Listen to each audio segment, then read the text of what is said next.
RDTDaily.com presents a Tarabuster with comedian Tara Devlin. What the hell is up? Sorry, guys, I haven't been able to do a show this week. Thank you for hanging out. This is Tara Devlin, unapologetic liberal talk on the right side of history, decency, dignity, democracy, humanity, and thank you very much, everybody. We meet here. This is our regular show time at Friday nights around 8:30-ish. I am late again. So, it is what it is. Meet us at the YouTube channel at youtube.com/C for channel/Tarabuster. I see the chat room filling up. Nice to see you guys. I'm very sorry I wasn't able to do a show this week, but Robin and I did have the opportunity to fill in for the great Mike Malloy. So that was part of the reason I wasn't able to. I just didn't have enough hours in the day. So if you were missing this show, you can hear Mike on the Mike Malloy show. So tonight, yesterday, and maybe Monday, most likely. We'll see. So there you go. Let me see. What was I saying? Thank you. I'm reading your chats. You're very nice. It's nice to see everybody. Before we begin, let's do the same old friggin' plugs. Please become a patron. I'm sick of saying it, but whatever. I'm not that sick of it. It is what it is. I gotta say it. I have to do a lot of things, like turn on the memberships for this channel. That might help. It's a lot of shit I gotta do. I just have to do it. I have so many things. I got so many things to do. I don't have enough time, and I don't know. Well, it's not just a matter of turning it on. I have to make emojis and things like that, and membership tiers. I need help. I need a real producer. That's not a cat. But okay, whatever. I'm done complaining. Speaking of the cat, our little boo-boo rescue cat went home. Went to his forever home yesterday. So he's doing great. And they love him very much. I was a little emotional when he left. I must admit he was in very serious condition when I found him. He was starving, and as the vet said, his organs were almost shutting down, so we got him in the nick of time, and he made an incredibly fast and impressive recovery. So he's a beautiful little creature, and he will have a happy life. And whoever did that to him should be, I don't know, legally and peacefully marched somewhere into the woods and left there to fend for themselves like they did to little boo-boo, right? So, okay, what else? Yeah, I see you on Haiku, on Fiverr.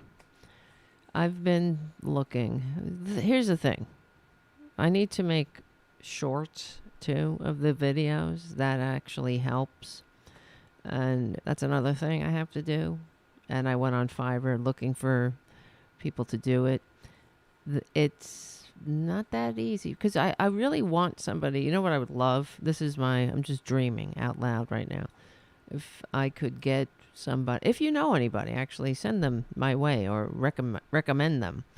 I would like I could hire somebody a little bit, with your patronage help and whatnot. And Charlie will be, but hey, wait. Before I continue, I just have to say thank you, Charlie, for everything, for helping out with the community cats. I receive your donations to the community cats, and Charlie hosts this show on his independent media outlet, APS Radio News. I'm a part of his roster of independent voices. So thank you so much, Charlie, for all your support. I can't do it without you, really. So, and your kind heart to think of Boudica and the rest of the animals that people pass by every single day, and they don't give them a second look, like Boo Boo, who, I don't want to get bitter about it. I don't know, is that the right word? But I think about all the people that walked by Boo Boo and left him in that condition. How could you do that? He didn't get that way overnight. Who has Boo Boo now? A family, a young girl who is, a college-age young woman who lives with her parents and is going to college. She is in college age and going to college. She adopted him, but they were very thoroughly vetted, and she loves him very much. And they live in a nice, he'll have a nice life. He has a nice house. They're good. They're animal people. I think he's an only cat though, and that's fine. He'll be doted on, and they're very happy with him. And of course, how could you not be? He's a wonderful, beautiful soul. Very sweet. And okay, what was I saying? Yeah. So my dream would be, if you can find somebody, if you know somebody or know a link or something, for somebody to do the shorts, but not just do them, but pick them out. Pick the clips. That's the problem too. I don't have the damn time to sit and go through the clips. And even if there's like an AI that does that, I was looking at that. Are there AI things that help? I'm sure there are. Anyway, all right. Enough with the technical. I see the time is ticking down. We have to get to. We have a tight schedule on Fridays, so. Yes, a beautiful soul. Boo Boo, the beautiful soul, unlike Jim Jordan. That's a great segue. Thank you, Jim, on the chat, and thank you for your super chat, as always, Jim. What a great way to start the show. And yes, what a shit show. What a clown show. We're running out of adjectives. We're running out of descriptors for these people. But this is a feature, not a bug, of the Republican Party. We've been saying it for years. They don't want to govern. They lack the fundamental maturity to govern. And in fact, there is some bipartisan agreement on that now, which I was pleasantly surprised to see that there actually are, on the corporate media, there were some Republicans, some pundits saying this, speaking it out loud, as we know, that, Republican, they are not a majority party. They shouldn't be in the majority. And in fact, speaking of Mike Malloy, I remember him saying that years ago, too, when I was simply a listener before I even knew him. It was, he's 100%. I mean, we're going back to the Bush administration. And I remember Mike saying that they are not meant to be in the majority. In fact, that's not, and that is conservatism in a nutshell. And we've talked about it on the show many times. Show me a conservative government that where people are happy and it's it works for more than just those at the top. Show me a conservative government. Are there any? I certainly have many. We know not many, but there are a few instances or examples of ideologues, like libertarian ideologues, trying to inflicting their manias on society or on a corporation. For example, Sears. Now that I'm thinking about this, do you guys know that story about how Sears, remember Sears? The department store was famous. Sears Roebuck. It wasn't, that's Macy's. I was going to say that was in that was in the movie It's a Wonderful Life or something like that. No. The one when they go down Fifth Avenue at the end and little Natalie Wood is sitting on Santa's lap. What the hell movie is that? Maybe is that I don't know, whatever. Who cares? Somebody will tell me. It's an oldie, but Sears, and there was, it's in the American lexicon as an American staple at one time, not anymore, of course, because it was ruined by Republicans. A libertarian ideologue ruined Sears. And whenever you have a libertarian, and this is what they do. It's not just libertarians, but like conservatism in a nutshell. Libertarians are just some extreme form of it. But it's like it's like Bush fixing the facts around the policy. That's what they do. Inflict their manias on the world, and it shouldn't be that way. Hold on. They inflict their manias on the world and expect it to work, which is why whenever they get in power, they wreck everything. They ruin everything they touch. It's not just Trump. That's the book that was written by Rick, somebody, one of these right wingers one of the Republicans who turned halfway normal, and he's always on Morning Joe, and he wrote a book, Everything Trump Touches Dies. That's not just Trump. That's everything everything conservatism touches dies. Prove me wrong. That's why conservatism is meant to be in the minority. Human beings, are we conservative? What is conservatism? Human beings are constantly evolving. I guess conservatism, as William F. Buckley describes it, is conservatism stands athwart history, yelling stop. Okay, they're supposed to. Oh yes, Miracle on 34th Street. Thank you guys on the chat. And they mentioned Sears in there, right? Does Macy's tell gimbals? My father always used to say that to me when I would ask him a question. Does Macy's tell gimbals? Does anybody know what that means now? So, not anymore. But yeah, it was ruined because Sears was ruined, I should say, because a libertarian inflicted his libertarian ideology on it and destroyed it. Like anywhere libertarianism is nothing. It's a fantasy.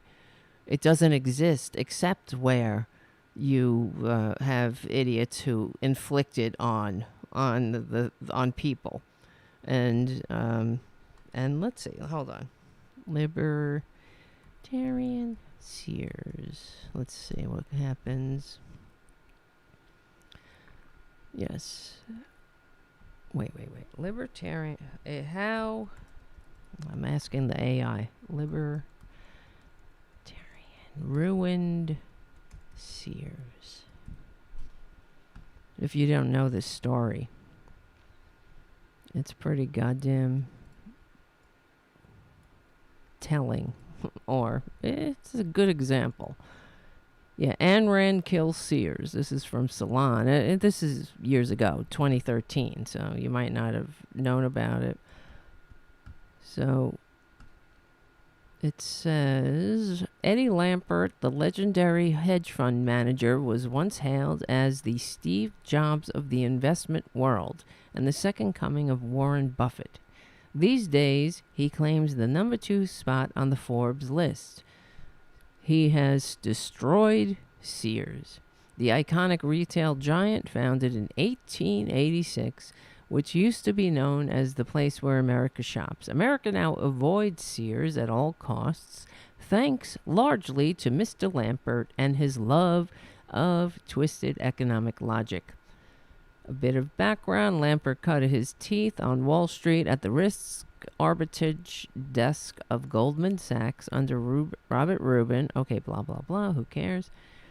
You might say Lampert is the distillation of the fervent market worship and wrong-headed economic approaches that came to dominate the U.S. in the 1980s. All right. Looking at what Lampert has done to Sears, actually, you know what I'll do? I don't want to read the whole article. I'm going to tell the AI to summarize it.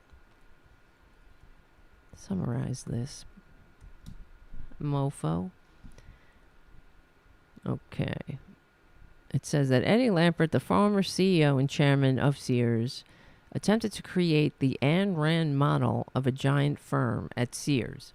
Lampert is a libertarian and a fan of Ayn Rand and her philosophy of laissez-faire egotism, which is basically the opposite of humanity.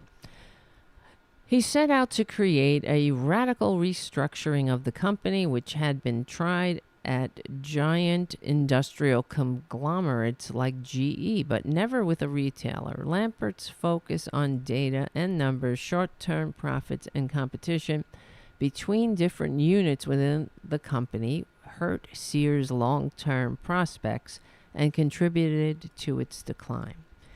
The article from Forbes argues that Lampert's management style was based on competition within teams, which led to infighting and lack of cooperation. It's just basically a microcosm of what they do to humanity. And they turn people against each other as if that's supposed to bring out the best in you. No, that's not how human beings are created. We're not made to be, we're made to, I was just thinking about, I can't even finish a sentence. What the hell?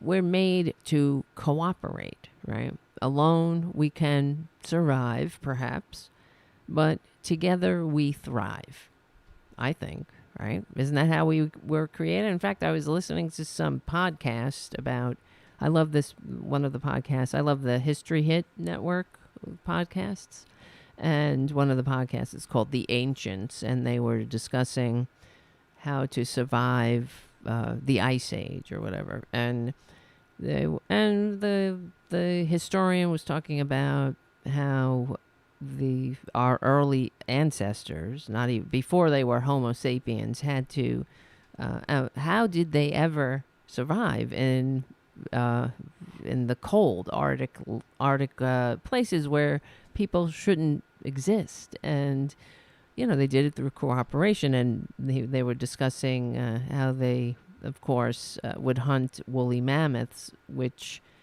is, you couldn't do that on your own, and how the entire community had to cooperate too.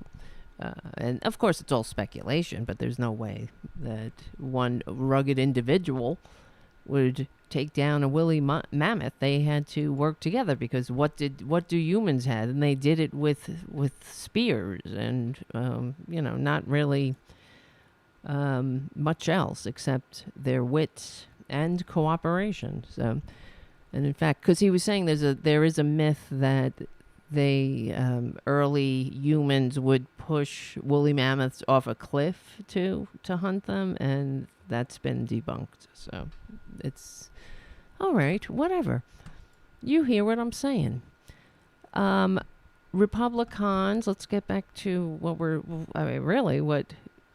trying to say in many different ways is that they're unfit.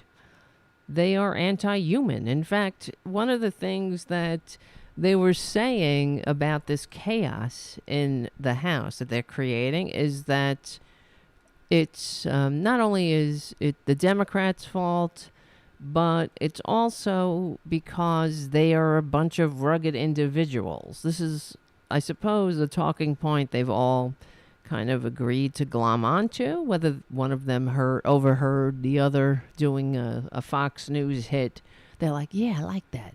Rugged individual. We're all rugged individuals. The fact that Hakeem Jeffries can wrangle all those Democrats into voting in a block, that's a bad thing. That's supposed to be bad, because what they're saying is Democrats, they all think alike. Yeah, I guess you could say that. Think alike in the way that we want a functioning society, and we need a functioning government, right? What do they want? If you're so rugged individual, get the hell out. Go into the woods, like the Unabomber. Right? Go away. If you want to be such a rugged individual, why are you here? Why are you here in our civilization, sucking on everyone else's work and our goodwill? I just don't ever get that. You're such a. I mean, it's the whole thing. It's because they're freaking hypocrites to the bone marrow, for Christ's sakes. Everything they talk about, they're hypocrites. They're rugged individuals. Try being a rugged individual in the Republican Party, and they got something for you, and it's not a birthday cake. They got death threats for you. They got intimidation. They got nothing really except, get in line. Get in line or get out. And the fact is, the Democrats, they all vote and they're voting. First of all, Democrats aren't a monolithic group. They're more representative of the diversity of the American people, but we're not idiots. If there are in a crisis, we're not going to try to eat our own. So it's we know what we're doing. We know how to govern, and besides that, Democrats want to govern. What the hell? Why would you send people to government who hate government? Unless you hate government too. And this is why it's so unbearable, because they are, it's another way of saying they hate America, because what is America? What the hell is America when it comes down to it? Is it the stars and eagles on your shirt? Is that what America is? They love the symbols of America because the substance is very confusing to them. Like everything else. I know this is the part of the problem why not having a weekday show is that there's so much to talk about. There's so much to catch up on. And it's all trying to come out of my mouth at the same time. So to open the government until... Wait, here's what I'm talking about with the guy talking about... is conducting the business... why it's good. The chaos is good. Well, Patrick McHenry is the Speaker Pro Tem, and he is arranging things to move forward. The Speaker nominee is Jim Jordan, and that's who is conducting the business of the House. I was listening to your other members there. This is disruptive in a way, but Republicans, our greatest asset is our individualism, our rugged individualism. And here we're seeing sometimes our greatest challenge is our individualism. This was all started by one individual who seemingly loves the limelight and everything he can squeeze out of it. And sadly enough, it's put us in a bit of a quandary right now. A rugged individual. The government is being funded right there, by the way, by one of your... That's our greatest asset is our rugged individualism. I mean, I don't know. I guess if you want to, make it easy on the late night comics to come up with material, yeah, you could call yourselves rugged individuals. And I think one of the things that when Robin and I did we covered for Mike Malloy, we were discussing how, of course, they're all going, they can't say the name Democratic Party, which drives me up a wall. You see what I'm saying? Where's your individualism? Where's your ability to want to govern? If you want to be a sincere partner, it would start by calling people by their names. So, you want to pretend that everything is the fault of the Democrats. Well, try calling Democrats by their names. It's, well, whatever. All right, let's keep moving on. Okay, what was I going to say? There's a lot of good news in of course, every single day that we get closer to Trump dying in jail or prison, which I'll take either or. That's pretty good. That's the good news we want to hear. But the reason I'm hemming and hawing here, because I'm going through my articles. I don't know where I'm debating with myself whether to just dive right in with this Perjury Traitor Greene. What the hell, right? The other day, a friend of mine, we were texting, watching the Republicon shit show happen. And she said to me, I haven't heard from Marjorie Taylor Greene lately. Where is she? I'm like, are you kidding me? Mercilessly for you, I suppose, you haven't heard from her. But she never shuts the F up. And, of course, she is a moron, right? So let's discuss. Let's bring some receipts to the forefront. First of all, it's very comical to me.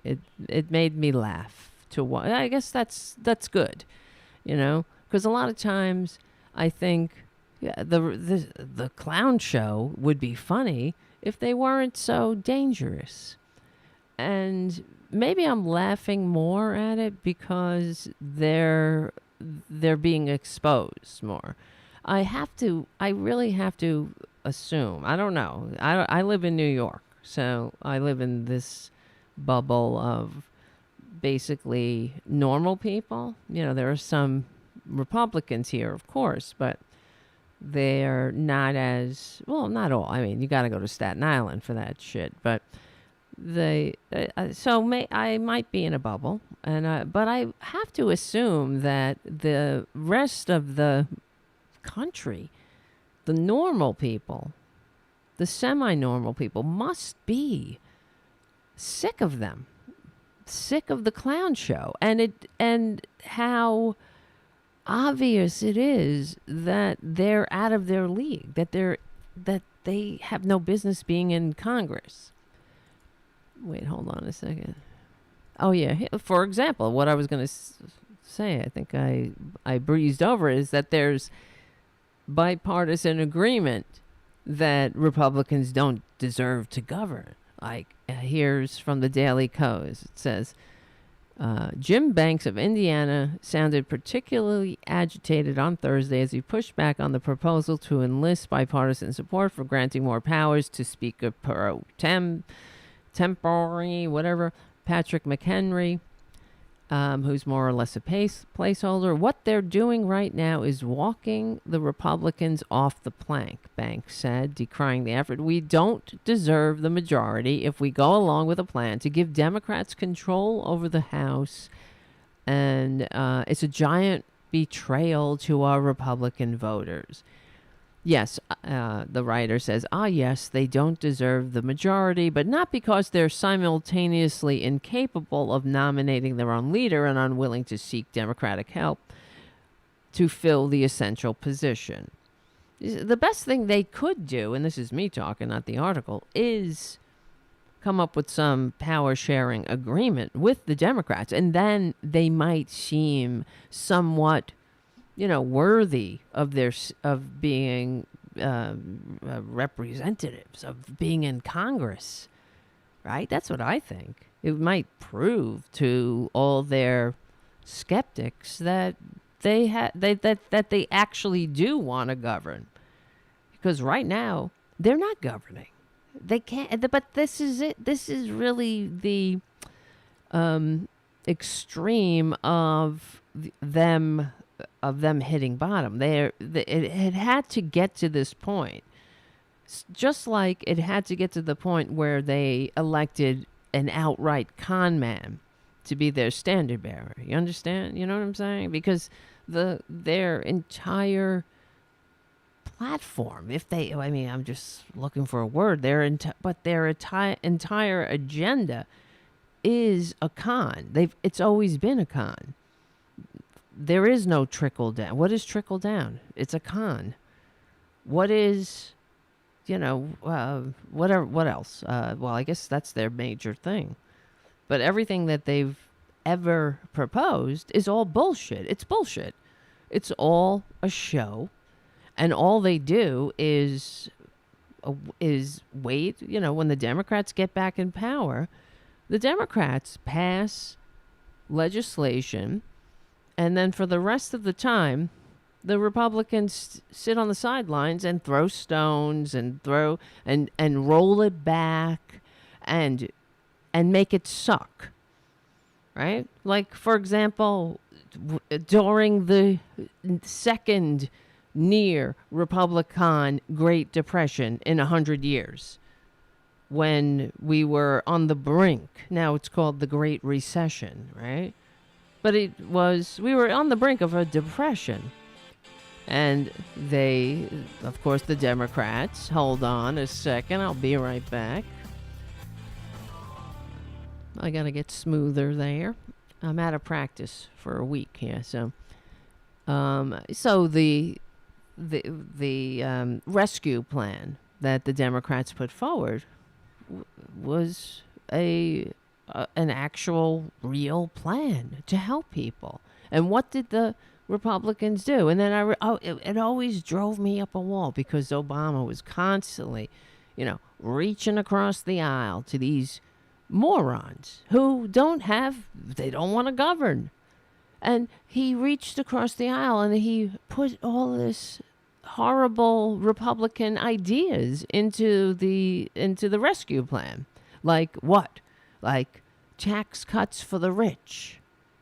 Right? That's what they did. So and other forms of tax cuts, which are, as we know, because we have the data, the tax breaks don't do a damn thing. They don't pay for themselves, as Republicans have been telling us since they, since they came up with that talking point.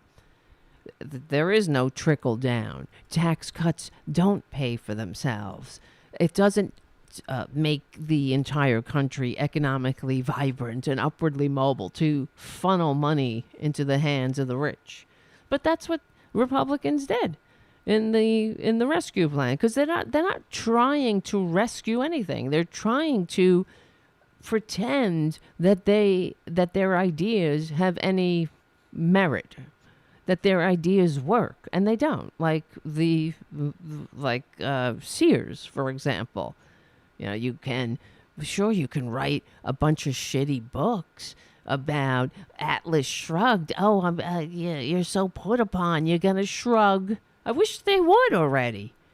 Shrug off, for Christ's sakes. But you could write a bunch of shitty books, but in reality, you're going to end up like Ayn Rand, who herself took Socialist Security and Medicare after spending a lifetime of vilifying people who did.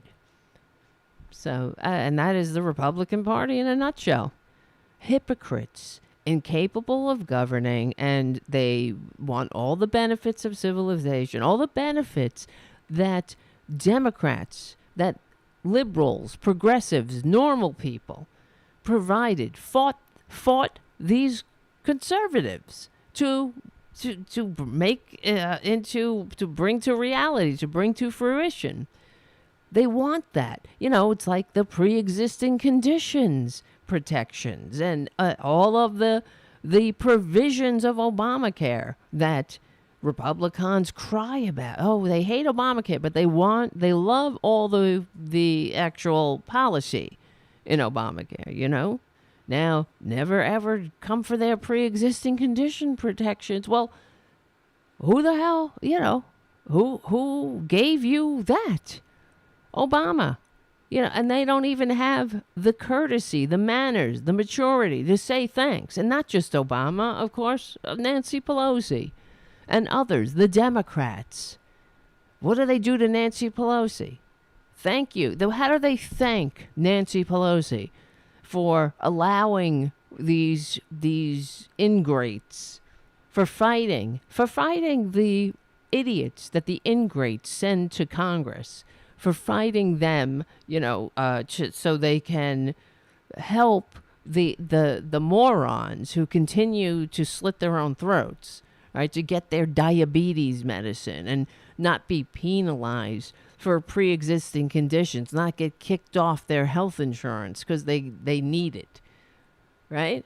What do they get for thanks? They get a big joke when they get an idiot breaking into Nancy Pelosi's house and almost murdering her husband, and then a big joke. These idiots making jokes about it. Right? So much for gratitude. But oh God, they're just absolutely sickening. And thank you, Pookie's mama, Irene, for your super chat. Oh my God, yes. All right, let me see. I was gonna go to the Perjury Traitor Greene. Let's go there. Why not? This is Tarabuster, right? We jump all over the place. It's incredible. I got a few things on deck for tonight. Let's start with Perjury Traitor Greene because she's just a vile, horrible person and is emblematic of everything we're talking about. A hypocrite, an ignoramus, an unfit performance artist who it's almost unfathomable why anybody would send her anywhere to represent them. I wouldn't send her to go pick me up a box of tampons. You know what I mean? I wouldn't send her anywhere. I wouldn't send her to, I couldn't trust her to make me a goddamn scrambled egg. You gonna trust her to represent you in Congress? Forget it. Forget about it. So, for example, where do I begin? Where is it? Oh, here. This is what really made me laugh. Marjorie Taylor Greene wonders why the judge doesn't slap a gag order on a why can't I talk? Bicyclist. How do you say that? Why can't I talk like that now? I ride a bike. Bicyclist. Why can't I talk? Cyclist? I can say that. That's better. A cyclist. Is that a word? Bicyclist? I can't talk. I can't say that word. It's not coming out of my mouth. Cyclist. I'm sorry. I'm probably losing. That's why I'm losing patrons right there. Well, I guess when you hear this clip, you're gonna beg me to try to say cyclist again. Oh, I said it. It's bicyclist. I can't say. You want to know what's dangerous? They Yes. have called President Trump Hitler and called him Nazi. They've called me Nazi. Someone drove by their bicycle today outside the courtroom and called me a fascist. They call us names all the time. Why isn't their speech being gagged? Why What a isn't their speech being douchebag. censored? What an Why isn't their idiot. speech being weighed in the public court of opinion and Why weighed isn't in it? courtrooms as being disparaging and inflammatory and inciting violence Are you against a people? moron? Yes, you are. Somebody drove by or rode by on their bicycle and called her a fascist. Can you believe it? She really has an inflated view of herself. And another clip I'm going to play is, we'll talk about it in a minute, but how, I'm sure you might have seen it. There were peaceful protesters at the Capitol who they were Jewish or Israeli people protesting the bombing of the Gaza Strip. And they were singing and, peacefully protesting, trying to petition the government, their representatives, to bring light to this issue and to get them to call a ceasefire. Basically, that's what they were asking for. And there wasn't a gallows in the bunch. No bear spray, no zip ties. No one defecated in the halls. No, they sang very, very nicely, very beautifully. That was touching, really. And she was very upset. She said because they were, according to her, some of them were flipping her the bird. And she was really upset by that, which, I mean, it just goes to show you how much they think that, why are you in Congress? You're upset somebody flipped you the bird? Try walking in Michelle Obama's shoes for a minute, right? Try walking in any Democrat's. Try walking in Ilhan Omar's shoes. The way these monsters incite violence against. You want to talk about inciting violence? These people have to walk around with security. How about Fani Willis? All of the anyone who's coming for Trump, the long arm of the law is finally tapping the con man on his shoulder. And in our system of government, that's actually a good thing.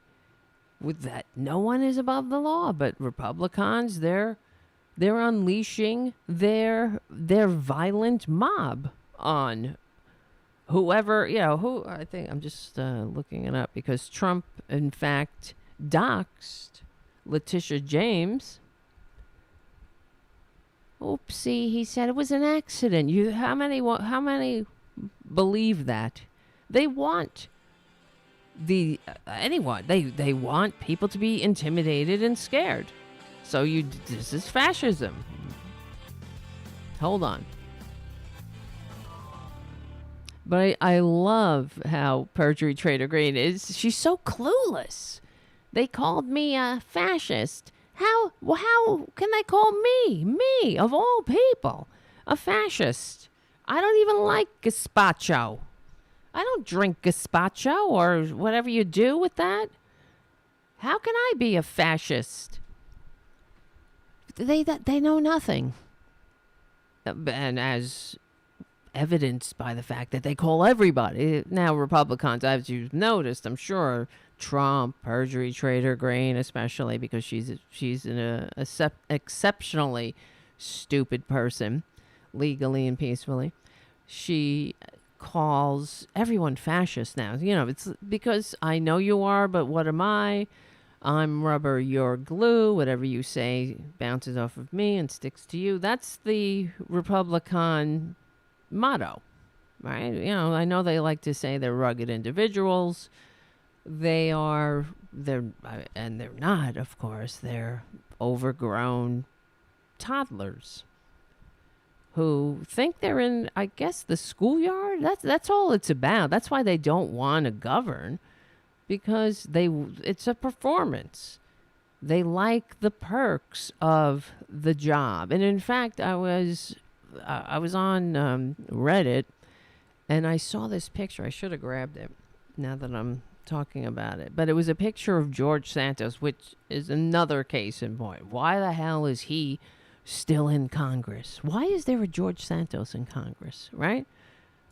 That says everything. You could say it, what you will about the Democrats, but a George Santos, he'd be gone already, and you know it.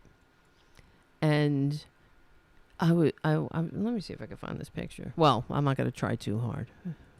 It's a picture. I'll just describe it. It's a picture of George Santos. He's sitting at his desk in the office that he doesn't deserve being in the halls of Congress, and he's pretending to work. He's got a very serious look on his face. But when the picture is taken, pulled way back, and you can see his entire office is filled with ring lights and cameras. Okay? That's all. That's all, folks. He's playing at being a congressman. And he wants everybody to know it. How do you, if a con man plays at being a congressman and nobody sees it, does it really count? So he's got to get that out there for the dumbasses. And he will lose the next election. There is no doubt. But he's in this, he's staying in the race, of course, because he wants that money.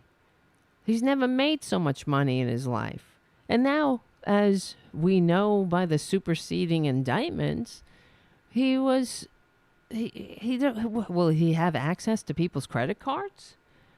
If you are stupid enough to give George Santos your credit card, honestly, you get what you deserve, right?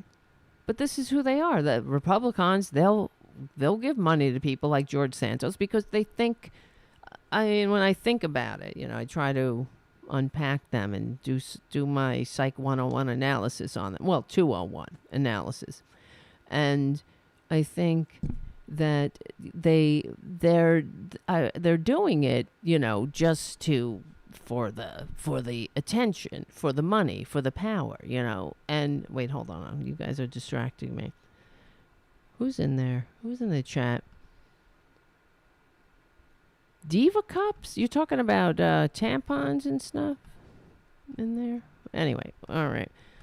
Yes, Ed the Second on the chat. Such a snowflake. He's talking about Perjury Traitor Greene. Well, it gets worse. I just found that incredibly funny, of course. They called me a fascist. You want to know what's dangerous? It's dangerous. They have called President Trump Hitler and That's called dangerous? him Nazi. How is that dangerous? They called him Nazi because he's a Nazi. Nazis are what's dangerous is calling Nazis very fine people. What's dangerous is having dinner with an avowed Nazi. And beyond that, Perjury Traitor Greene had, not only has she had dinner with Nick Fuentes, remember when she first got to Congress, Perjury Traitor Greene spoke at an event founded by Nick, or whatever. It was his event. He organized it. And she spoke at this event. And it came out that she received backlash, some criticism. And she said, I didn't know who he was. Let me see. Well, she just spoke at another event that was founded or organized by Nick Fuentes last week. Nick Fuentes. Uentes. Marjorie. I'm just looking at Marjorie. If I never hear that name again,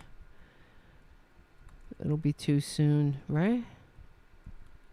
My God. What did we do to deserve this? Yes. Let's see. Nick Fuentes. Marjorie. I'm just looking it up. I think I have a clip of it, actually.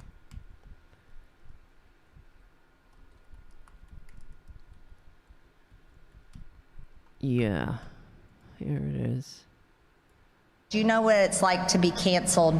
And that's why I'm here to talk to you tonight. I don't believe anyone should be canceled. I don't believe in separating people in identities. I don't believe in separating people in classes.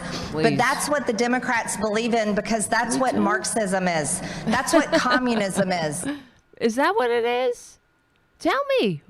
Describe it. Give me a definition. Give me this elevator speech, Perjury. It's fascism. It's communism. They use it interchangeably.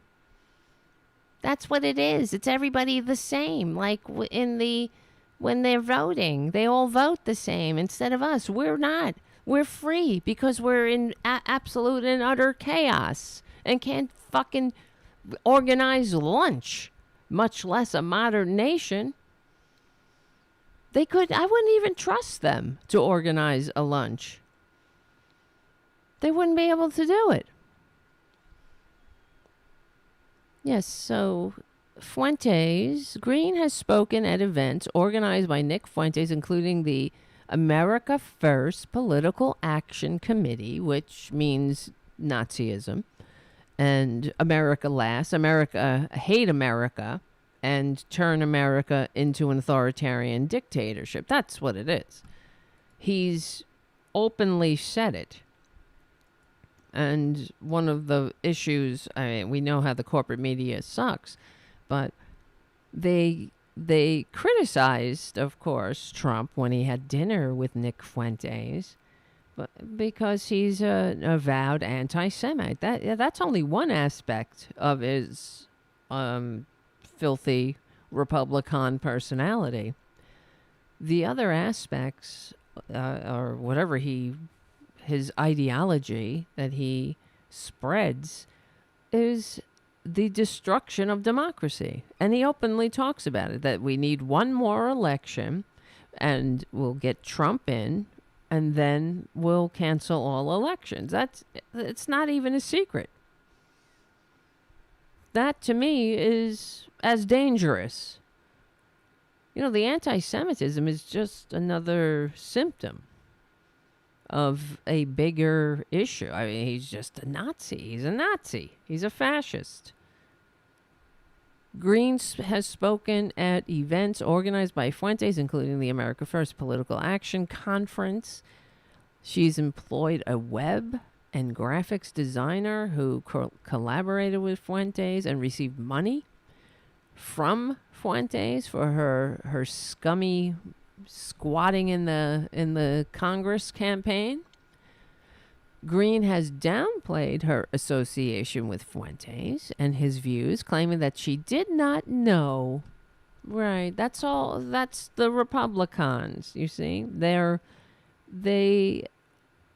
are like babes in the woods, just little swaddling babes who, like a leaf in the wind, they get batted around from Nazi event to Nazi event. It's no fault of their own.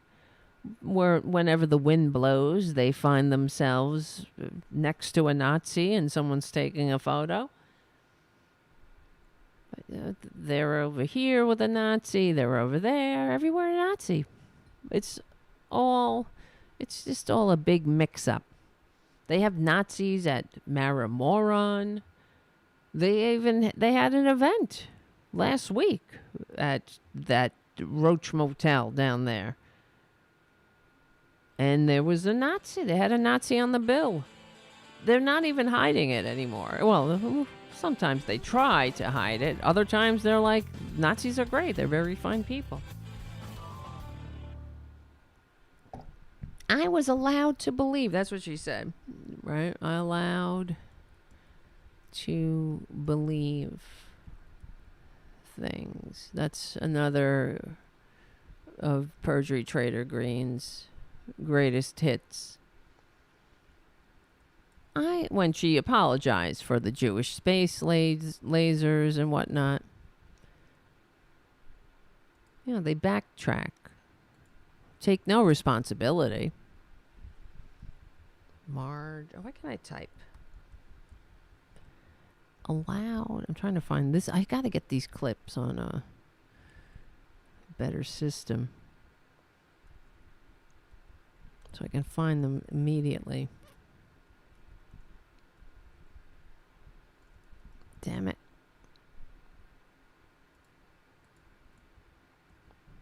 There's so many other clips that I'm running across that I want to play, but like Perjury Traitor Greene doesn't believe in evolution.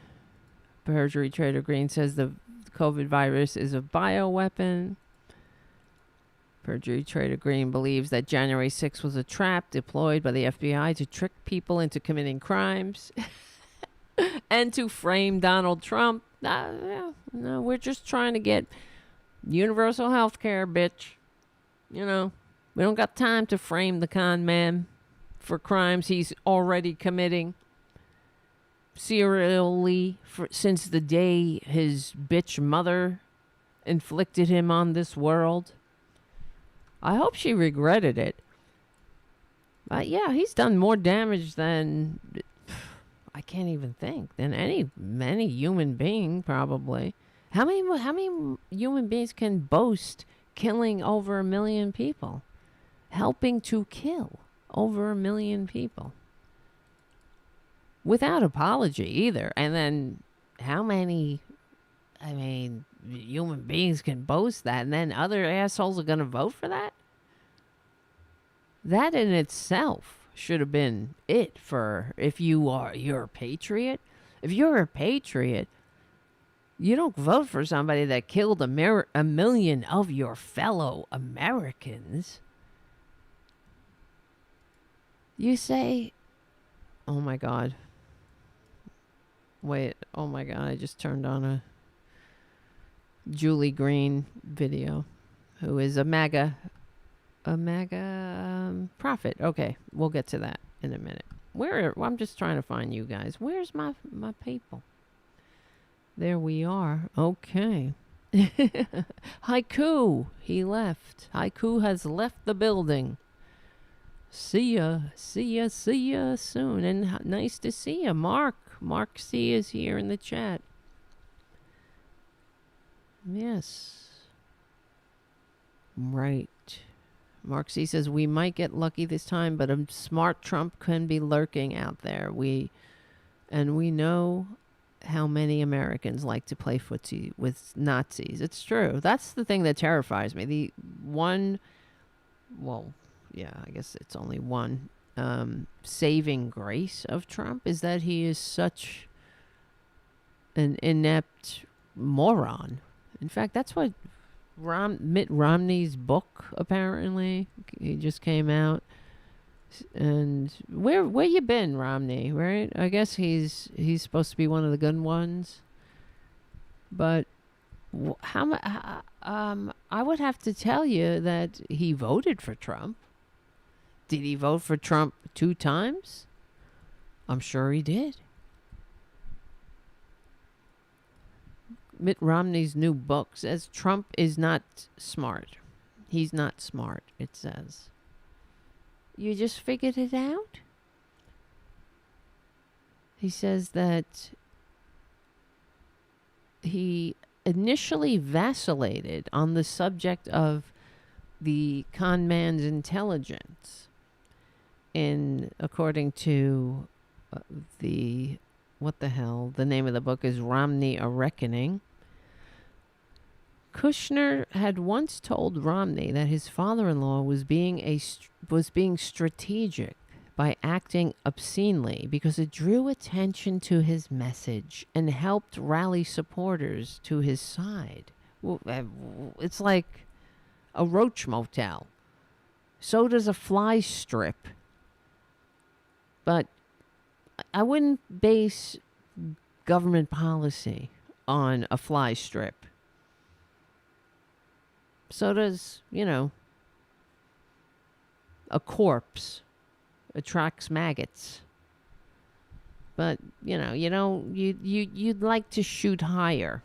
You want to attract the best, not death. But Romney eventually concluded that Trump's wildest claims weren't the product of some master scheme. Of course not. But rather that he had the mind of a 3rd grader. I think he's not smart. I mean, really not smart, Romney said of Trump at one point, according to the book. It's like, how is that possible for someone over the 2nd or 3rd grade to think like that? He said after Trump suggested that Americans inject themselves with bleach as a treatment for COVID-19 during a White House press briefing in the early days of the 2020 pandemic.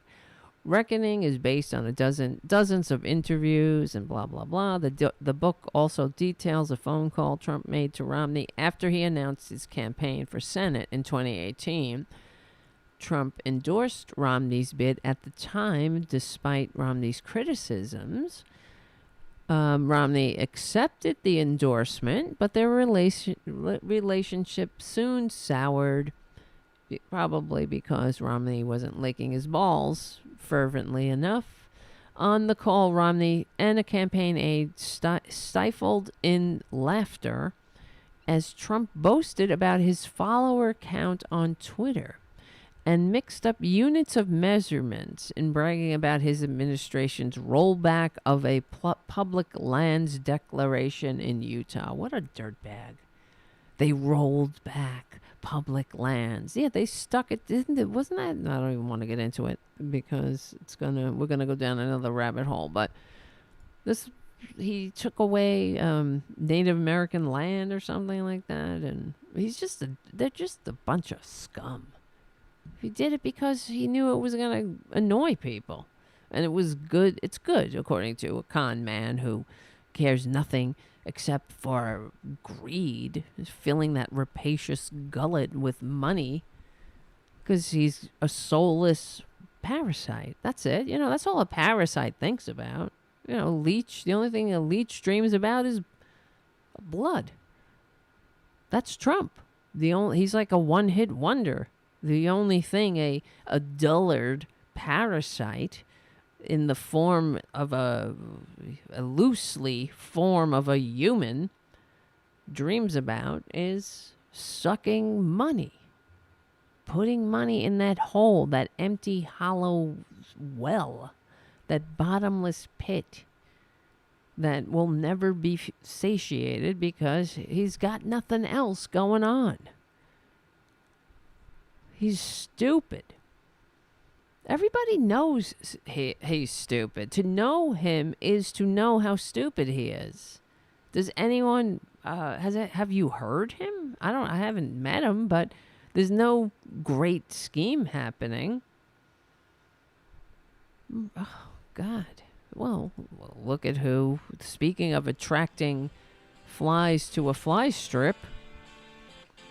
Hold on a second. We'll be right back with more Perjury Traitor Greene.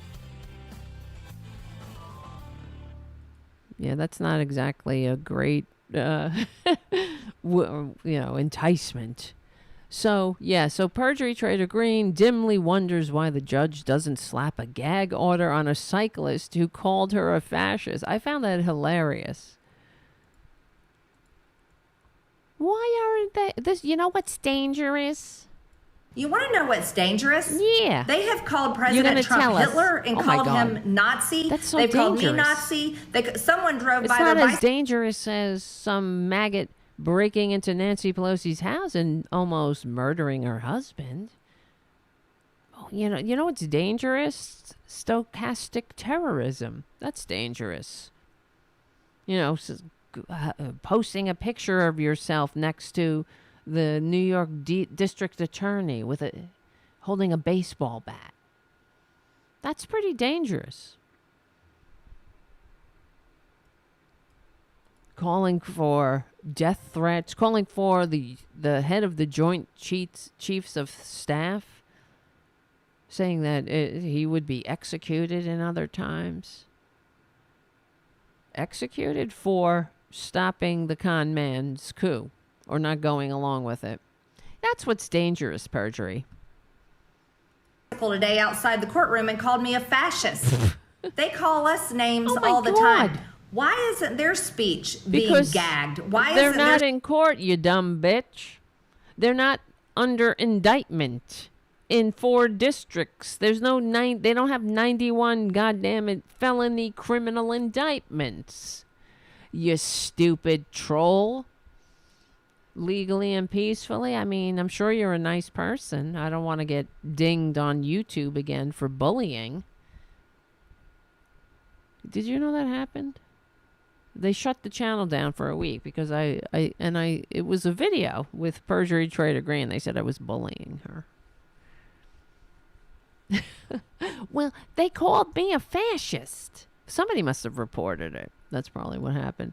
Thank you, Steven, for your super chat. Whatever Trump touched either died or was destroyed. Yes. Very true. And thank you, Mark C., for your super chat. Don't ever forget, we are the majority. That is right. That's right. And that's the whole thing, Mark, and all my friends on the chat, that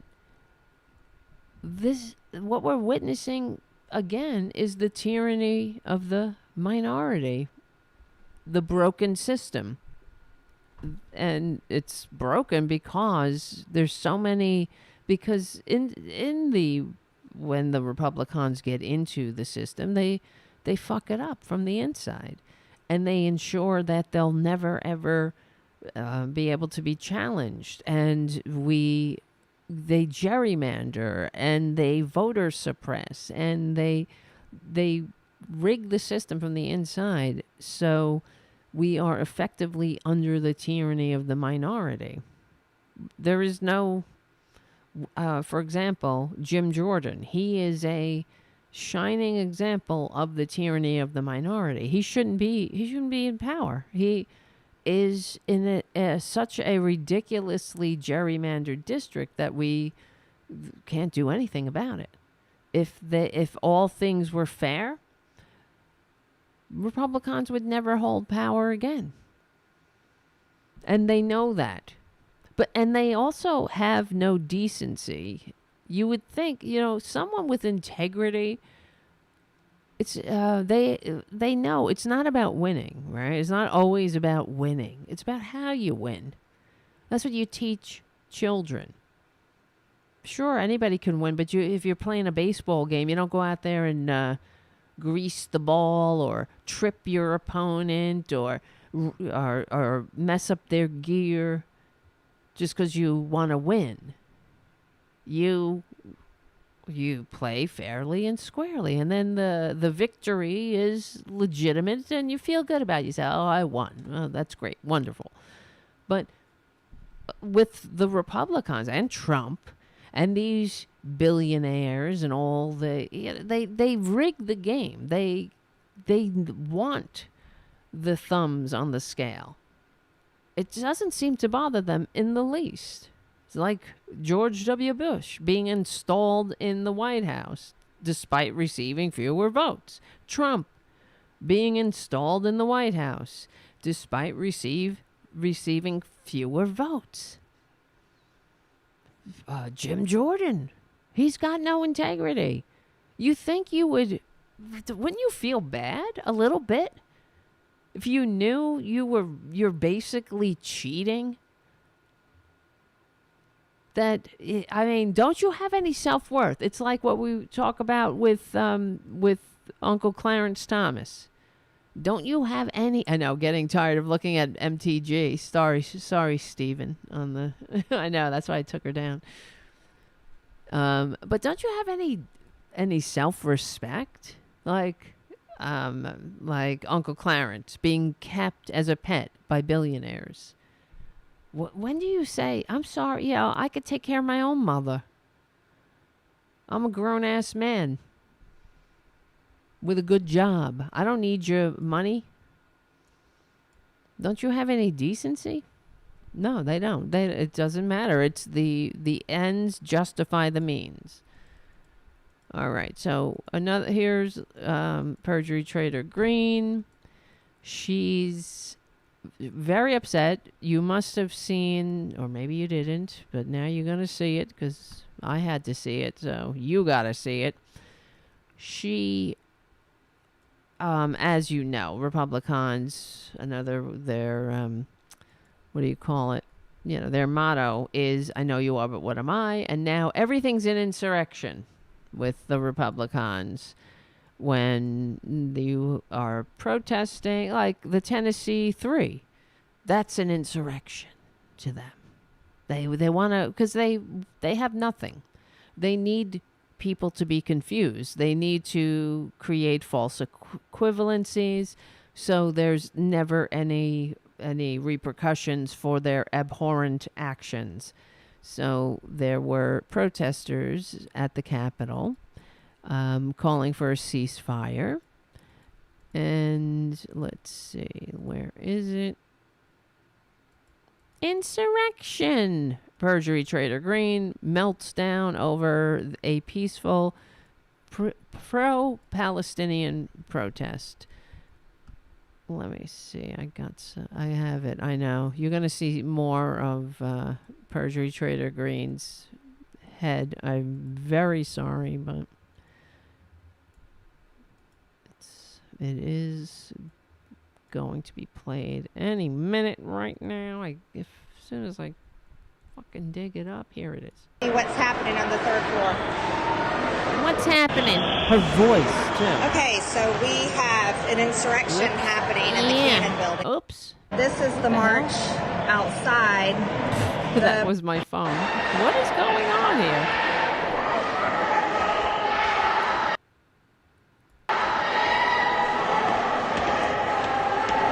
Are they up here too?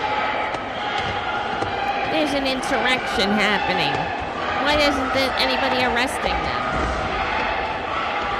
Are they on my hall? I don't see any defecation in the hall. Well, They are. no, we might be here. Now? Shit. Okay, so we have an insurrection happening in the Cannon Oh, building. okay. Is that it? This is tell the march. Tell us, Perjury. You see, we need her to explain. Okay, so we have an insurrection happening. Right over here, if you look over my shoulder, you'll see the insurrection. I don't know. I saw January 6th. I didn't see anybody.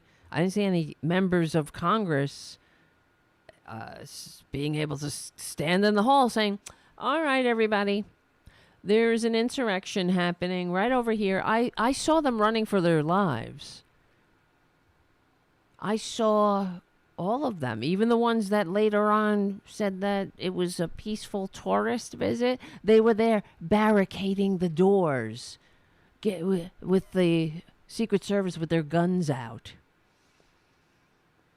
Okay, everybody, right over here, out this window, we have an insurrection happening. Okay, and then over here on your left, you'll see a nice, if you're hungry, there's some cheese sandwiches. That's fine, okay. And over here, there's the bathroom where myself and that little bitch, Lauren Burbert, got into a screaming match. And right over here is, here's the hallway where George Santos screamed and yelled. Because that's what we do now in Congress, where we scream and yell and we cry about somebody calling us a fascist and, okay. Outside, the pro-Palestinian march That's an going insurrection. on outside. Go outside. And then we have this happening inside We of our do? building. Oh my God. I'm going to take you guys down Oh, so you thank can you. see what's happening on Oh. the third floor. Turn the camera around, please. Oh, thank you. Oh my God. An insurrection is happening. Literally, they've come in and taken over. Oh, shit. Hold on. They've come in and taken over. And then she's walking over there. Oh, it looks like peaceful protesters singing. I don't see any cops being dragged down and insurrectionists saying, get his gun, shoot him with his own gun. And the cop crying, I have kids. How come I don't see that? That's usually what happens in an insurrection. I don't see any cops being smushed in a door or tear gassed or zapped with cattle prods. I see a bunch of media people standing there, unlike the January 6th insurrection where the traitors were smashing the media equipment because they hate freedom and democracy. They hate free speech. They hate the First Amendment unless they can call somebody the N-word or misgender someone, or unless they can act like racist as they are. They can let their bigotry out for air, and it's all pent up. But they want to be able to scream all their bile without the rest of society, the normal society, having a reaction to it. No consequences, you see. That's what they mean by the party of personal responsibility. Like babies, they want no consequences. Yeah, they want everything. They want all the benefits of civilization. They want none of the responsibilities. They want all the, they just don't ever want to change. They don't want anybody expecting them to act like adults, to grow up. Isn't it hard to grow up? It is. That's why they call it growing pains. Things are required of you. Sometimes you don't want to adult. They don't want to adult. They hate adulting. They just want all the benefits of it. They want the nice, cushy salaries. They don't want the stress. Like Perjury Traitor Greene, like George Santos. He doesn't want to have stress about having to find a real job. That's another thing that was driving me up a wall with the corporate media. They kept talking about this freaking Jim Jordan vote as if it was, Steve Kornacki at the big board talking about the number. It's all a numbers game. And one of the things they kept saying was, well, this maggot moron, he's in a safe district. So, and it's solid Trump. But this one, he's in a Biden district, and he's afraid for his job, and they're gonna get primaried, and you might understand why he will vote for Jim Jordan, because he's afraid of losing his job. And that's the primary consideration. That's normal, according to the corporate media, when it should be the fact that Jim Jordan's an insurrectionist, and people who vote for him should be ashamed of themselves. And it's not a numbers game. And reducing it simply to a numbers game is doing the American people a massive disservice. It's like almost as if it's business as usual. This is normal. Oh, he's got to just take a vote over here, take a vote over there, count those numbers up, and voila, we have a new Speaker of the House. And it's nothing to be alarmed about that he's an avowed insurrectionist that would not even answer the question, was Joe Biden legitimately elected? They asked him that in the so-called Republican family meeting. One of the so-called normal Republicans, he's not normal. There are no normal Republicans, but that's what they're saying. They call them moderates. There are no moderate Republicans. They're all abhorrent in a cult.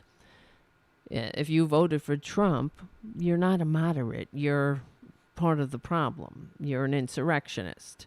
But anyway, they asked Jordan, was Joe Biden legitimately elected? And he would not answer. He refused. Because, they're so strong, too.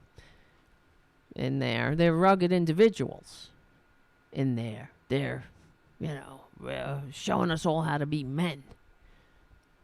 Men are men and women are women, and you got to be strong. Be an individual. So he's an avowed insurrectionist who's never done anything in Congress. He's never passed a bill. He's voted against the farm bill. That's one of his claim to fame all the time, meaning that, he sent American children to bed hungry. And he'll do it again. And they're coming for Social Security. That's another thing they touted as a selling point. How much do you have to hate yourself to vote Republican? Okay, well, Perjury Traitor Greene keeps going. Press does all their hits. Of course they know what they're doing. Right? I found that funny. They always know what they're doing. Yes, they do. Yes, they do. That's a bad thing, according to Republicans. Yes, this is where we have all our, this is where the media is, and They know what they're... She's saying that the protesters know what they're doing. They always know what they're doing. Well, that's a good thing, to know what you're doing, dumb bitch. I don't see any of these people screaming into somebody's mail slot. What's even more disgraceful is, you know, that's somebody's mother. Same thing with Lauren Boebert. We talk about the family. Behave yourself. These poor children. No, and they're all screwed up. It's like, wait till Perjury Traitor Greene's children grow up. We'll see what they think. We'll have to see. You know, it's like alternative facts lady. Her daughter is a normal person and not apparently, you know, had her struggles because not that we don't have struggles growing up, but her mother was and is a piece of work. Of course they know what they're doing. Of course they do. They always know what they're doing. They always know what they're doing. Isn't that terrible? Oh, it's good. It says ceasefire. So I think it goes on. Let me see. There's more. I wasn't able to grab the whole thing because it was already 9:15. So let me play some of it off of her feed. Hold on. So it's nice. It's people just singing and chanting.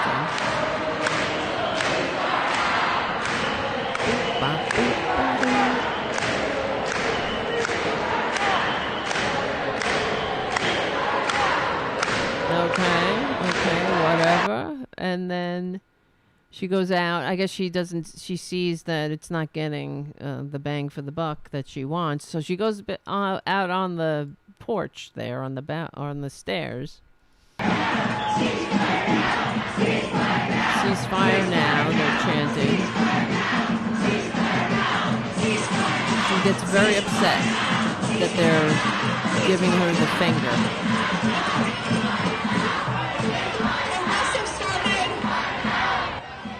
I'll lower that a little. I guess she's just... You know, see the insurrection there? People just walking through without... They're not running. There's no violence. No tear gas. I don't see any tear gas.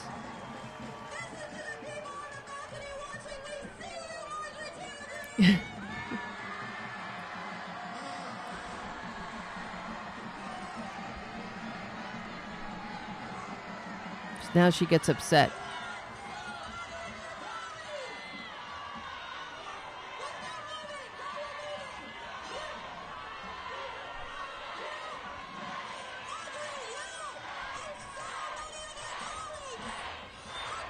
Shame, they're saying to her.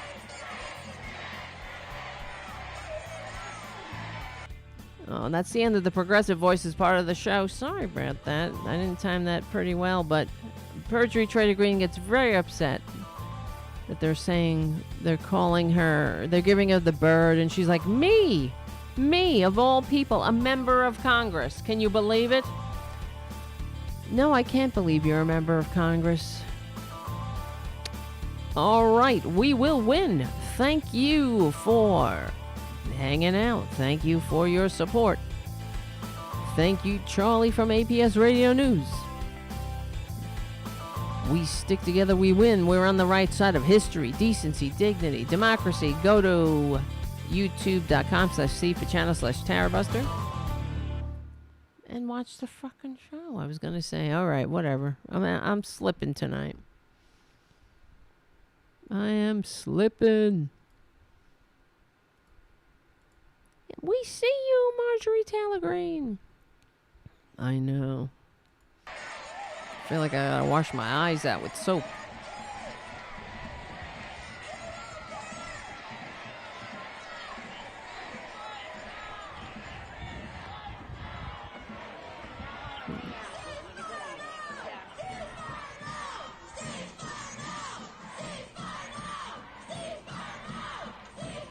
I just want.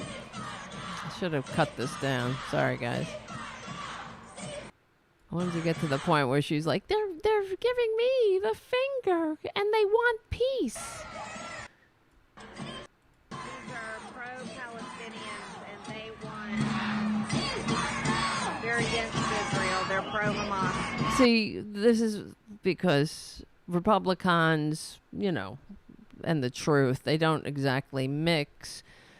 She's saying these are pro-Palestinians. They're pro-Hamas. Is that what they're saying? We're pro-Hamas? They're saying ceasefire now. But of course, Perjury Traitor Greene has to lie, has to foment bullshit.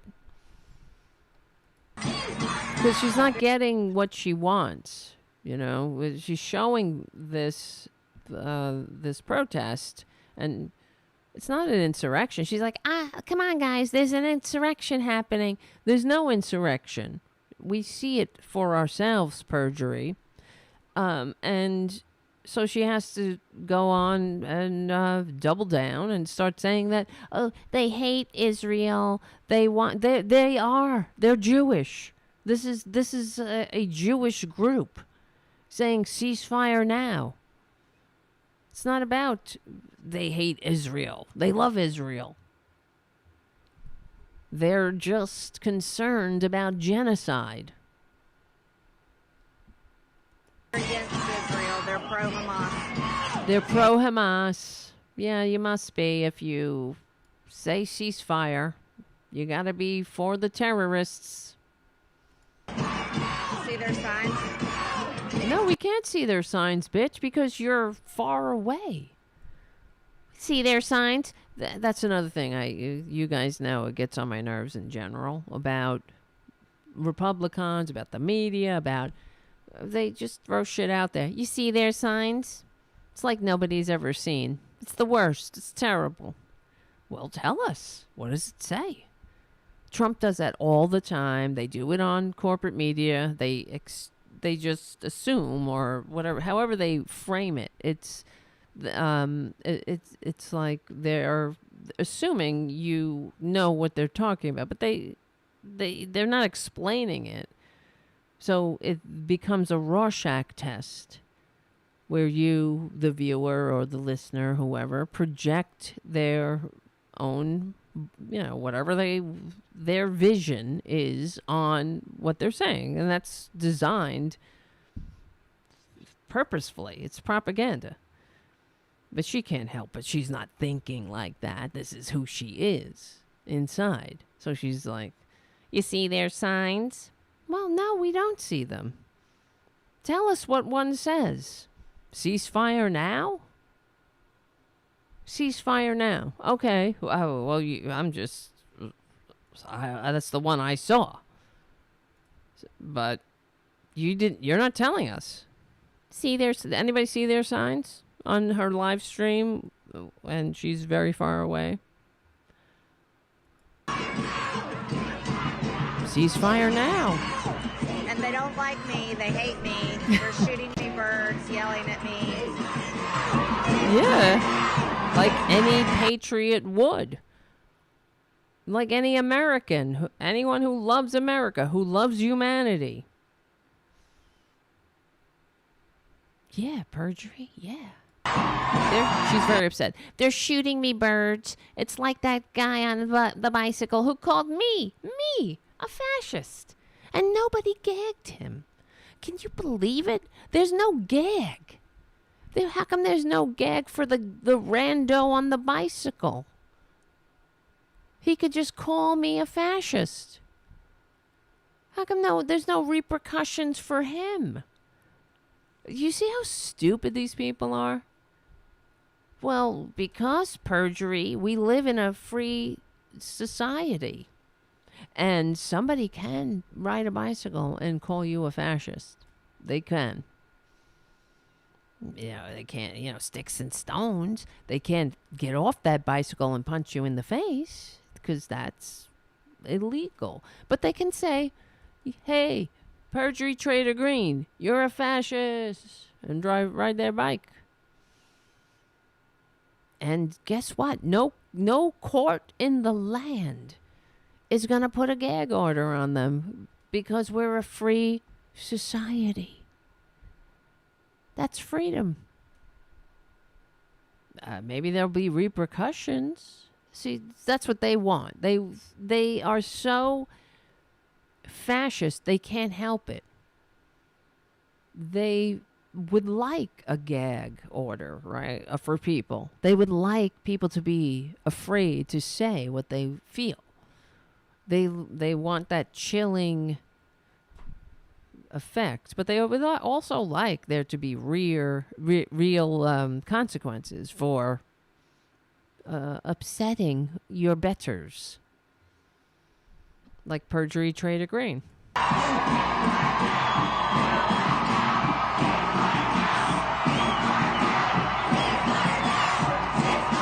Ceasefire now. What an insurrection. They claim they're for peace, but they're shooting me birds. Oh, I'm a member of Congress, and they're treating me this way. Did you hear her? They claim to be for peace, but they're shooting me birds. I'm a member of Congress, and they're treating me this way. My God. Well, Perjury, as we say in the rooms, what did you do? What's your part? Right? They're shooting me birds. I'm a member of Congress. They claim to be for peace, but they're shooting me birds. Oh, the humanity. I've never seen anything so vile. I've never seen an insurrection like this.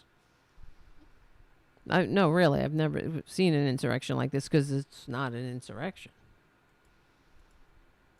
It's some thin-skinned snowflake who shouldn't be anywhere near the halls of Congress right now. Where should she be? She should be at the CrossFit gym in Georgia. That's where she belongs. She shouldn't be standing on the steps of the Capitol watching people with a phone. And we're paying her for this? Get back to work, bitch. But we don't want her to get to work because when Republicans get to work, what do? They attack trans people and give more money. They funnel more money into the oligarchy to destroy democracy. But me, a member of Congress. Can you believe it? They pretend to be for peace. Can you believe it? And they flip me the bird. These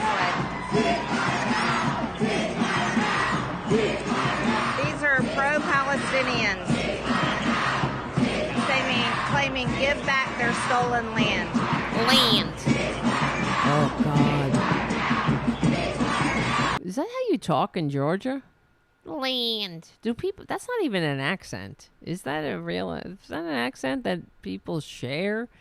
Give back our land. It's like, oh God. It's like, it curls my toes. They want all the money to go into Gaza so that it can be given to Hamas. That's it. That's what they're saying. I could see it. I could see the signs. It says, give all the money to Gaza so it can go right to Hamas. That's their agenda. You're right, Perjury. Thank God you're there to run commentary. How come the Jewish space lasers aren't deployed? You better call your friends in Q. Get those Jewish space. It's like in Star Wars where they're sitting on that thing. They're like, meow. This is what's happening. This is the new movement. They claim they care about Palestinian lives, but this will be the next movement that will be violent. That will be violent. You'll see. They're just winding up here by saying ceasefire now and singing. You'll see, soon the assault weapons will come out from wherever they're hiding. The morons will show up with their zip ties and bear sprays and cattle prods. Soon, you'll see. They're just pretending to be peaceful now. Soon the insurrection will begin. Unbelievable. I'm a member of Congress for peace, and they're treating me this way. Can you hear her? She's really indignant. She's very upset. Unbelievable. I'm a member of Congress for peace, she says, and they're treating me this way. Oh, my God. They're treating you this way? Are they in your fucking office screaming into your mail slot, you dumb bitch? Are they giving you death threats? That's the other thing about Republicans that gets on my nerves, besides everything else. And the corporate media, by the way. They always talk about how, well, the Republicans do. They say, we're getting death threats. And we never hear these death threats. Give me the death threats. I would like to hear them. I got death threats. We hear Perjury Traitor Greene. She talks about it all the time. I got death threats. What, you did? You think if they got death threats, we wouldn't hear them? Of course we would. It's like we saw the death threats that Jim Jordan and all of his maggots were... here, where is it? Death threats. That's their governing style, you see. And it's good that the maggots didn't go, the other maggots, the so-called moderate maggots, didn't go for it. Several House Republicans who voted against Jim Jordan, blah, blah, blah, are seething after threats have been made against them, their offices, and even their spouses, including one that a lawmaker called a credible death threat. The chaotic battle for the speaker, blah, blah, blah. This is, of course, as we know, Jim Jordan has withdrawn his attempt at destroying America from the inside. He's not giving up. It's just... this route has been temporarily thwarted. But, yeah, Jim Jordan, he's horrible. But to me, doesn't he looks like the death of a salesman got caught in the rain. They complain about Fetterman. Look at Jim Jordan. And then... How many yellow ties does he have? Is that the same tie? He's just disgusting. He's always wearing that yellow tie. It's not a good tie. It's not a good look. Jim, with a G. And yeah, of course the corporate media isn't pointing it out about what an extremist Jim Jordan is. They just keep going to Kornacki and the big board with the number. That really got on my nerves. It's really an example of how corporate media is part of the problem. But so apparently when they went to a family meeting, and the other thing, the family meeting, the family of, it was like, remember that movie Freaks from the 30s? We accept you, we accept you. That's the kind of family they're talking about. Gobble, gobble, gobble, gobble. That's the family meeting. That's what it looked like. If you all you got to do is look at clips from Freaks. We accept you. Apparently, so they had an initial family meeting before the death of a salesman. Jim Jordan withdrew. Freaks movie, and apparently they were reporting that there were, of course, expletives. They were lunging at each other. They were threatening each other. This is normal to them. threatening each other because they can't govern. It's all about violence. So when he couldn't get the votes, they unleashed their maggots on the spouses of some of these other maggots, these so-called moderate maggots. So good thing it didn't work. And in fact, if it did, I kept saying to myself and my cats, because I was here by myself, and they were interested. So I said, if they go for, it's only encouraging this behavior.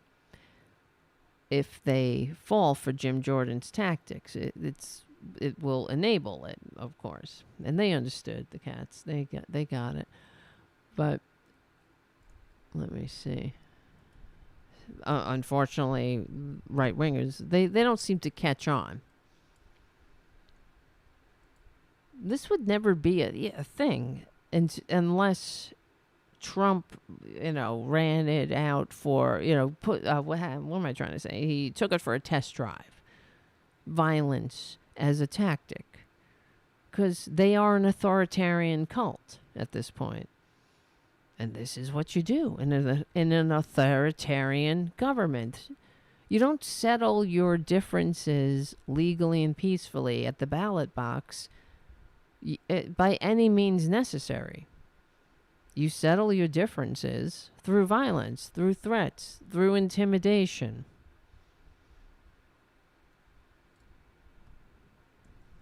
Right? Am I wrong? What have I said that's wrong? No. We accept you. We accept you. All right, speaking of freaks, I'm looking at the time. The last thing we will show on the show tonight, it's been a few freaks tonight. This has been kind of a freak show. That's what I should have called the show. Not just a clown show, a freak show. But have you heard about I'm sure you have, the MAGA prophet, Julie Green? She's had another prediction. I'm about to do something that no eye has ever seen and no ear has ever heard. I am bringing back my David in a way that has never These clowns been done before. Really? Not at the Don't ballot look box? to your elections to save you. I have warned you of this before. You have? Will save you. You will? Many things will happen before this upcoming election What? Like that will bring an much insurrection? shock and awe. What? Prepare. Prepare this day, because I will have my way, You will? saith the Lord. She just wraps it up. Say it the Lord. Now, I knew he wanted to speak. I never know exactly what he's going to say. Right. Except it's coming right out of your mouth. He wanted to speak. She's talking about God. That was God talking. That wasn't the MAGA bitch. It was God. And apparently God is upset because he wants his David, and we interfered with that. His David is Trump. So these maggots, they called Trump his David, I guess, because I've heard these maggots say that before, that David, King David in the Bible, he wasn't perfect either. He was a dirtbag too. I'm choking on myself. That he wasn't, he was a whoremonger or whatever. I don't know. Just like Trump. Was he a con man? Did he have a fake university? I'm choking. Did he have a vitamin scam? Did he have a multi-level marketing vitamin scam? And so they call him Trump. But they call him David. She calls him David. And but the thing that's so funny, and I'm so sick of these religious fanatics. They need to be marginalized with the rest of the right wingers because they're ridiculous. Now, what gets on my nerves is that we're supposed to be respectful, I guess, of their delusions, of their cloud being. It's just an excuse to hate people and act like an asshole. That's all. If your cloud being was telling you to be a decent person, I'd be cool with it. Okay, whatever. You believe in a cloud being, but I'd still have to think and wonder about your sanity in some form. But human beings we are attracted to, I don't know, it's in us, this drive for the spiritual. But I have my own opinions about it. We've talked about it on the show. I believe, whatever. We can get into it more another time in the interest of time. I don't know. It's too much to get into now. But I believe, you guys know I practice Buddhism, and I practice with the SGI, which is the lay Buddhist organization, and blah, blah, blah, whatever. And I, my ideology or my belief system has always been more humanist. I was raised Catholic, and to me, Buddhism just made sense. It was common sense. There's no God, and that's one of the misconceptions. A lot of people who don't know anything about it is they think, oh, you worship a Buddha, like you have to worship a dude, and there's no, there's no God, there's no gatekeeper to your enlightenment. And I believe spirituality is really the drive to connect, is the drive to, be together. That's what I think. We are, e pluribus unum, out of many one. There's nothing more Buddhist than that, really. So I believe that our screwed up earth, that our civilization, that society is so effed up because of the attachment and the prevalence of these erroneous teachings, these erroneous beliefs, like the one that this bitch is peddling. Not this bitch, that one. The one on the one on the screen here.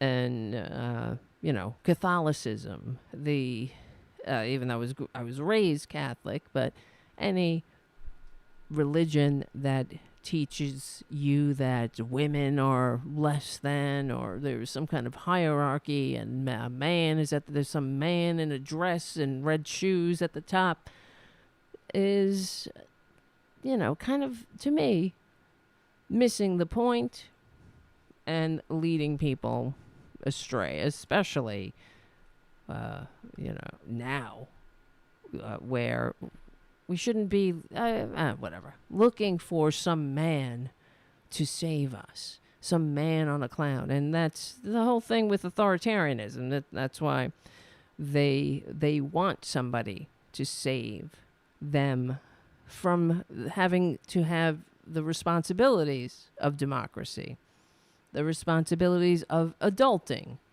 like we were talking about. Now, I'm not trying to put down, Christians. I know Christians. I know some Christians, for real, who are real Christians, who believe in the teachings of that ancient socialist hippie who, gave out free health care and hung around in the desert, being nice to people and teaching people. He was a progressive, saying, I'm going to change the conservative belief of eye for an eye. Now it's turn the other cheek. What's more progressive than that? Anyway, but there's all these charlatans, and obviously this woman is one of them. Either that or she's insane. And none of those options would lead anyone who is themselves sane to want to follow her and believe her. But there are Republicans that actually believe this. And they think that Trump has been sent by God. How many times have we heard this shit? So Trump's sent by God, but not Barack Obama, right? Not any Democrat. Not any Democrat. When a Democrat gets in office, it's somehow the devil is at work. And what are Democrats doing except trying to make? I'm not saying all of them, and I'm not saying the system isn't broken by money. And there aren't what's his name, Menendez's in the bunch. No, it's not. They're not all altruists, but in the Democratic Party, there are certainly more people who want to serve. Maybe they, get corrupted when they're in there. Maybe they're stuck in their ways. We know that money in politics is the root of all evil, but I don't see any right-wingers trying to alleviate suffering. I don't see any of them trying to make any American's burden just a little lighter.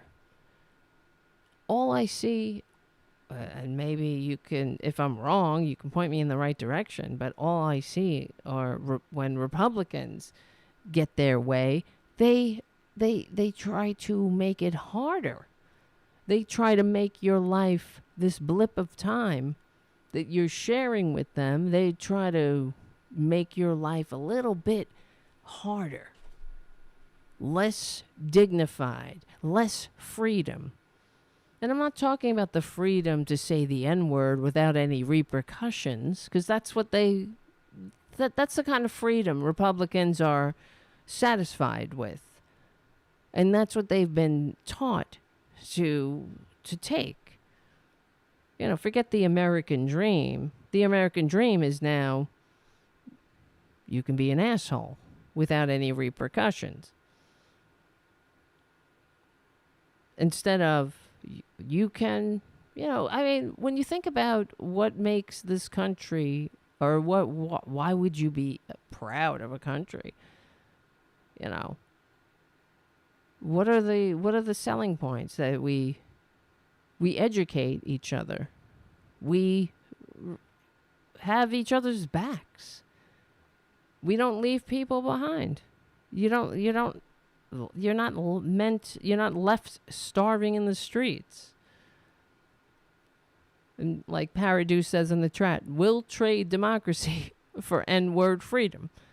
That's true. That's what it is. That's all they want. That's why they're being sold magic beans all the time. And as you saw when Trump was on the campaign trail, what did he promise the MAGGOTs? He promised, let's get this bitch's face off there, for this bitch's face. But he promised them universal health care, right? He promised them their Social Security. He promised them the progressive policies. He said, everyone's going to get health care, and it's going to be free, and it's going to be great. It's an easy deal. I'll make this deal. It's so simple. You'll see. So he was promising them universal health care. Everyone, you better not sell your house. Remember, he told those sad sacks who ended up losing their jobs, don't sell. In fact, buy a house. You better double down. Take out a second mortgage, dumbasses, because it's going to be great here. And it was some factory that is now closed. But they run on progressivism. They run on making people's lives better. But what do they do? Well, they make it worse. They kill people. They divide people. You know, talk about a million Americans dead, and we still have other Americans that will vote for that. That in itself should be a disqualifier. How do you leave office with over 1 million dead and expect to have any votes? It goes to show you. Yes, they run on deception. Robin on the chat says that's the truth. They run on bullshit, and when they tell the truth, no one wants what they're selling. Like during the this whatever this was, this speaker battle, the clown show, one of the right wingers that was touting Jim Jordan, one of the things he said, Jim Jordan wants to cut Social Security. Like it's a good thing. Hello? So when they tell the truth, people are like, are you kidding me? No, thank you. But apparently when they went into their family of we accept you freaks and had their secret vote, and this is why Jim Jordan pulled out. Ooh, I don't even, that's kind of disgusting. Either, however you slice it.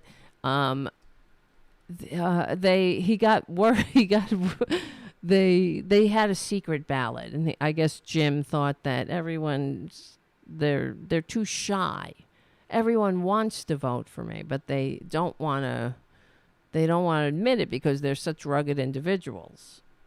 But in the secret ballot, he lost even more votes. He was trounced without mercy. I think he lost even more. I think it was like over 80 more Republicans didn't vote for him. But it's all a secret ballot, so we don't know. There you go.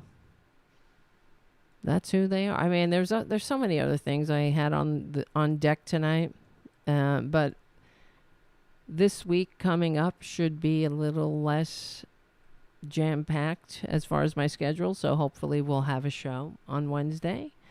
Most likely, I will do my best, and the only reason I'm wrapping up because I see we only have a minute, and I don't really want to start anything at this time because we're running out of time. So if you can become a patron at patreon.com/TaraDevlin, I will stop singing this song.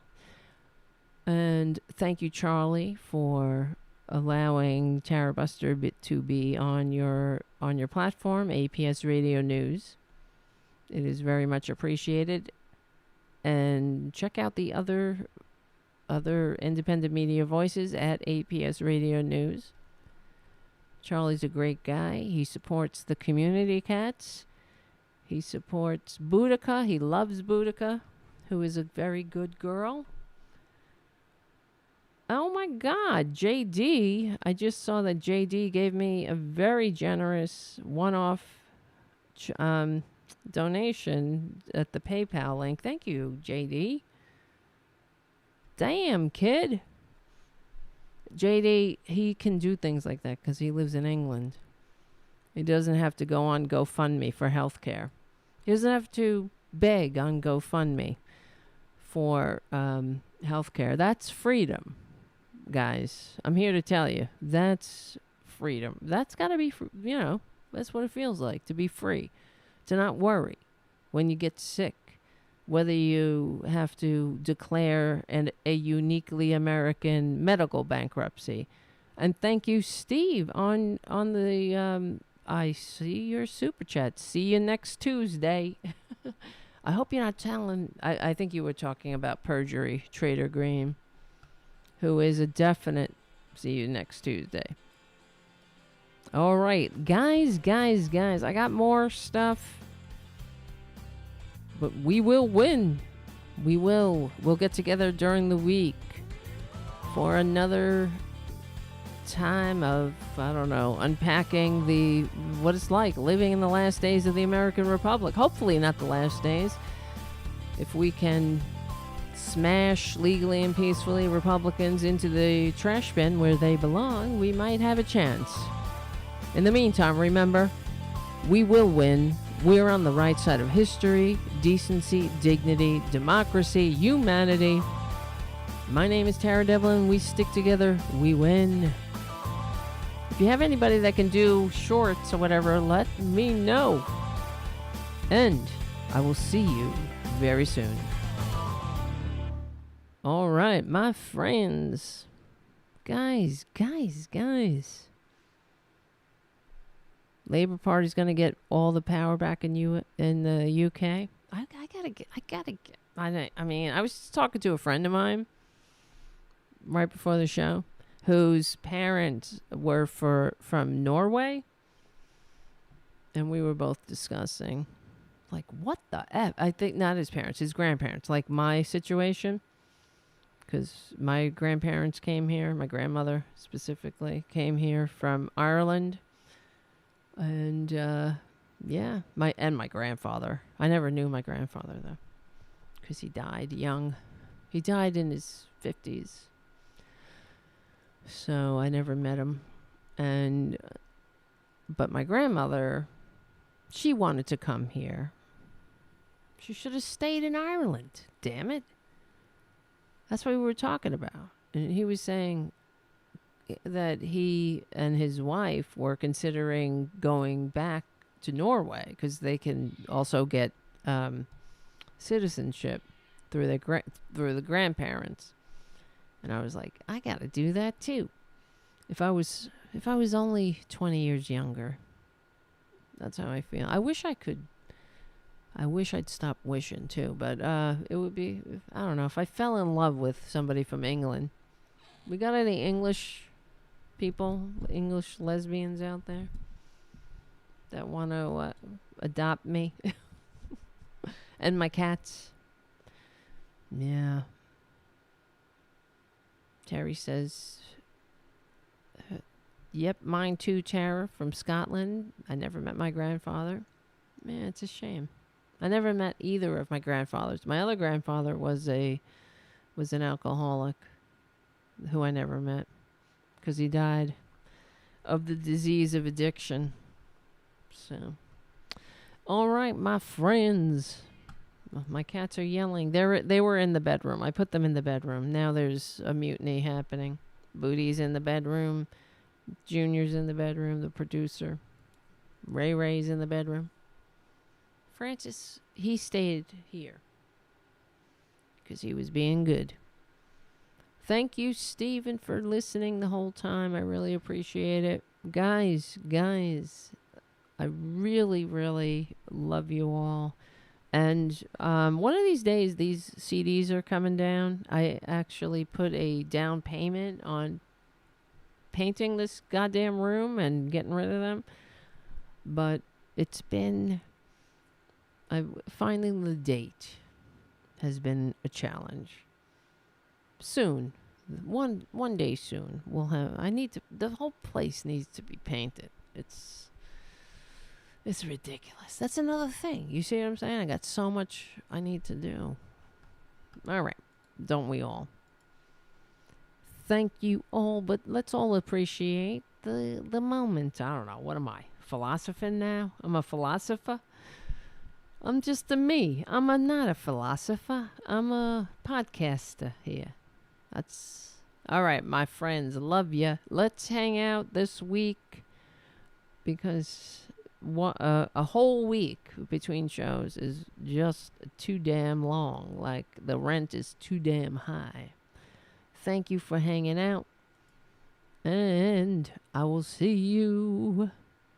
See you guys. I love you. See you during the week.